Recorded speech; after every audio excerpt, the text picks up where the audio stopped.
आज गन्नू के पापा जल्दी आ गए और सो गए। तो मैंने गन्नू से कहा कि पापा के बैग में से टिफ़िन निकाल दो, नहीं तो भूल जाएंगे।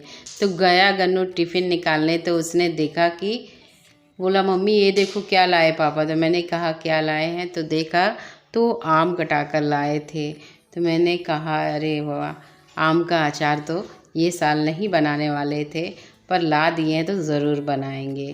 तो आम निकाल कर एक थाली में रखा, उसके बीज, यहाँ पर आम कटनी नहीं है तो हमको बाज़ार से ही आम कटवा के लाना पड़ता है। तो इस तरह से आम काट के दिया हुआ था। उसके बाद इसे मैंने 2-3 पानी ही अच्छे से धोकर 1 घंटे के लिए रख दिया था पानी में। उसके बाद इसे धूप में डाल दिया थाली में, या आप चाहें तो कपड़े में भी डाल सकते हैं, अच्छी धूप आ रही हो। तो हमारे यहाँ हल्की हल्की बदरी थी यही, तो जिसकी वजह से मैंने थाली में रखा, जिससे कि आसानी से मैं इसे हटा सकूं। नहीं धूप है तो आप पंखे के नीचे भी डालकर 2 घंटे के लिए सुखा लें। और उसके बाद इसे भरनी में इस तरीके से, अगर आपके पास कांच की भरनी है तो ठीक है, नहीं तो प्लास्टिक के डब्बे में ही बना सकते हैं। तो यहाँ मैंने प्लास्टिक का ही डब्बा लिया हुआ है और उसे 2-3 पानी अच्छे से क्लीन करके सुखा लिया हुआ है। बिल्कुल भी डब्बे में पानी नहीं लगा होना चाहिए। तो उसके बाद हमने यहाँ पर 2 चम्मच भर कर बड़ा यहाँ पर नमक डाला। मैंने अंदाजे से ही डाला है, नमक की मात्रा अचार में ज़्यादा होनी चाहिए, तो मैंने यहाँ पर डाला। और हल्दी 2 चम्मच भरकर छोटी डाली हुई है। हल्दी और नमक जो आम है उसे गलाने में काफ़ी हेल्प करता है। तो ये अचार आप 1-2 दिन के बाद आराम से खा सकते हैं, बहुत ही टेस्टी लगता है। तो मैंने यहाँ पर इसे इस तरीके से हल्दी और नमक लगाकर रख दिया था 2 दिन के लिए। और ये देखिए यहाँ पर मैं आपको दिखा रही हूँ कि इसमें पानी कितना छूटा है। उसके बाद हमें इसे इस तरीके से फिर से, आप चाहें तो डायरेक्ट कपड़े पर भी फैला सकती हैं। हमारे यहाँ पर धूप की थोड़ी सी आगे जल्दी नहीं आती, तो मैं थाली में डाल रही हूँ, जिससे आसानी से मैं यहाँ से वहाँ कर सकूँ। तो थाली में इस तरीके से मैंने आम, जो भी 2 किलो आम था, उसे फैला लिया हुआ है।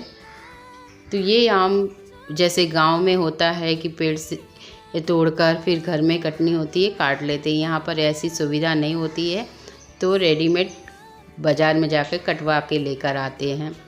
तो इस तरीके से इसमें जालियाँ पड़ गई हैं, और ये काफ़ी लाइफ टाइम, अगर इस तरीके से आप बनाते हो अचार, तो काफ़ी टाइम तक आपका अचार बिल्कुल भी ख़राब नहीं होगा, सालों साल चलेगा।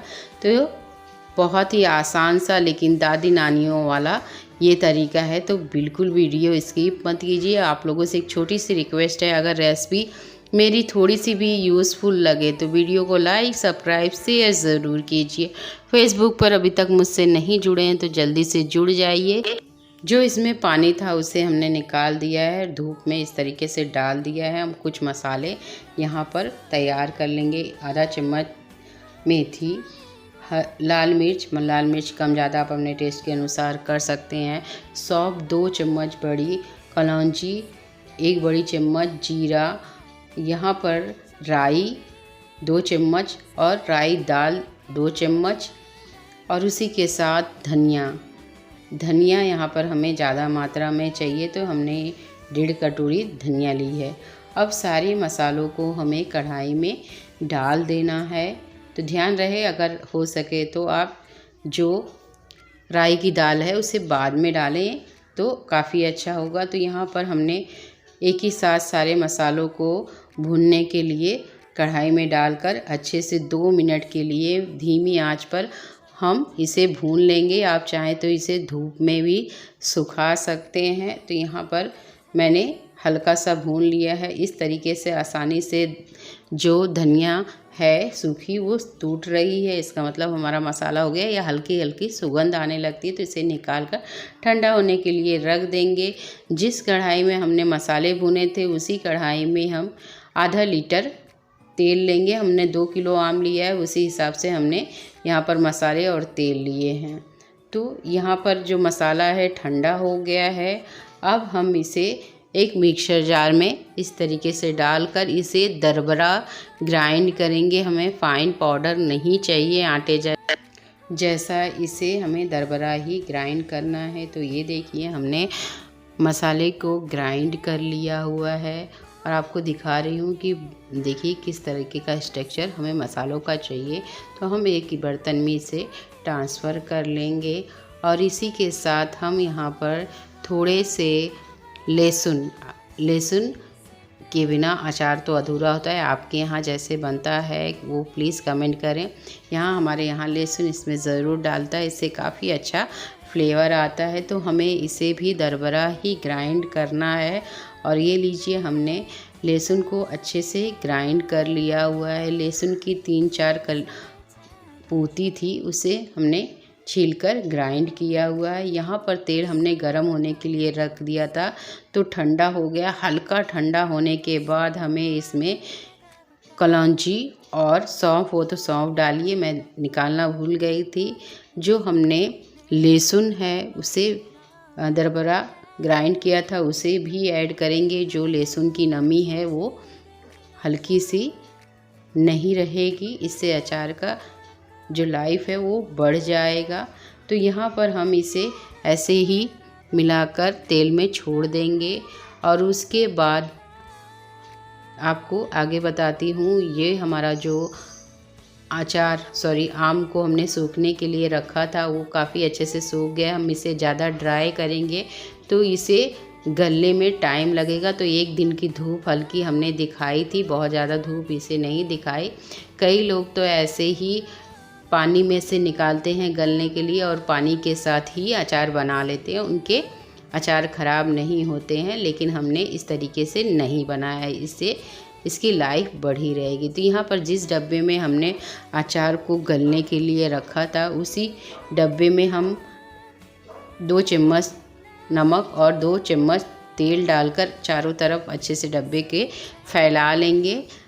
ध्यान रहे कि हमारा जो डिब्बा है या भरनी है वो बिल्कुल भी पानी ना लगा रहे, साफ़ सुथरा रहे और उसके साइड में कर देंगे। अब जिस कढ़ाई में हमने तेल, यहाँ पर आधा लीटर मैंने तेल लिया है। अगर आपको अचार की लाइफ ज़्यादा टाइम तक रखनी है तो आगे बताऊंगी कि क्या करना चाहिए, कौन सी सावधानियां रखनी चाहिए। तो हमने जो आम को सुखा कर लिया था, अब कढ़ाई में सारे आमों को डाल देंगे इस तरीके से और उसके बाद तेल से अच्छे से मिला लेंगे।